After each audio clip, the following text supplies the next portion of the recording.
Então é isso, cenário de conflagração, de crise institucional, cenário de juros mais altos por mais tempo, de mercado preocupado, de gente girando a carteira, vendendo ativos de renda variável, comprando ativos de renda fixa, empresas incorporando nos seus balanços expectativa de juros mais altos, o que acaba impactando a capacidade de investimento, a roda da economia não gira. E aqui, investidores, hoje é um dia que vale a pena fazer um comentário. Já está terminando o terceiro mês do governo Lula e o saldo na economia é bastante ruim. O governo começou pedindo uma licença para gastar, antes mesmo do governo começar, de fato, né? Foi no finzinho do governo anterior. E em que pese alguns desarranjos econômicos legados pelo governo Bolsonaro, tudo que o mercado passou a esperar desde que esse governo assumiu foi credibilidade para o ministro da Fazenda e um arcabouço fiscal capaz de ancorar as expectativas de endividamento, que é um passo, inclusive, essencial para uma eventual queda da Selic.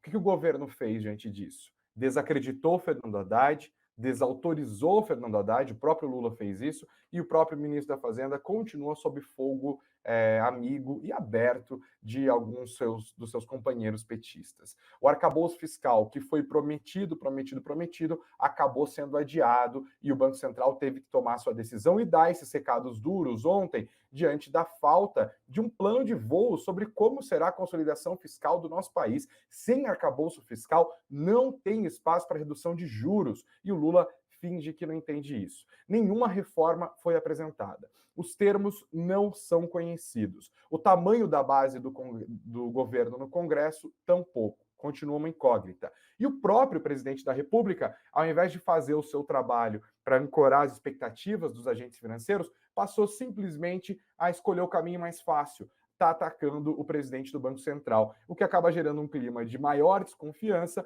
que flerta com uma crise institucional entre o Executivo e o Banco Central.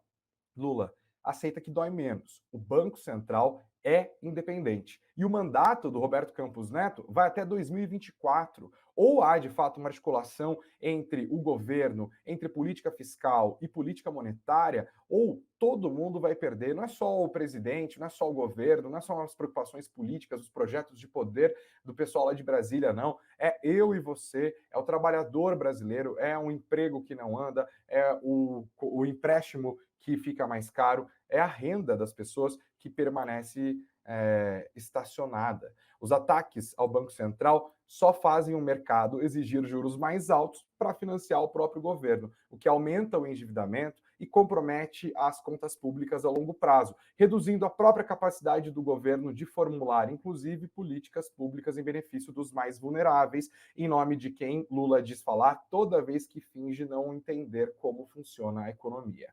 Essa retórica histriônica, associada ao deserto de propostas desses primeiros 3 meses de governo, só adia a chamada ancoragem das expectativas inflacionárias, o que empurra o Banco Central para uma postura rígida, que agora, como a gente viu, passa a incluir até a possibilidade de um aumento de juros. A renda fixa fica mais atrativa, e aí não adianta chamar os investidores de rentistas, como se o rentismo no Brasil fosse fruto de maquinações de bilionários fumando um charuto numa sala chique em algum prédio da Faria Lima. O chamado rentismo é fruto de um país que enfrentou uma moratória nos anos 80, que teve múltiplos papéis, moedas correntes, que teve um monte de plano econômico frustrado, que viveu com hiperinflação por muitos anos, que tem um ambiente político confuso, odiento, que vem de sucessivos governos perdulários e populistas, vem também da ausência de uma agenda de aumento de produtividade. É esta a composição da armadilha da estagnação econômica que o nosso país vive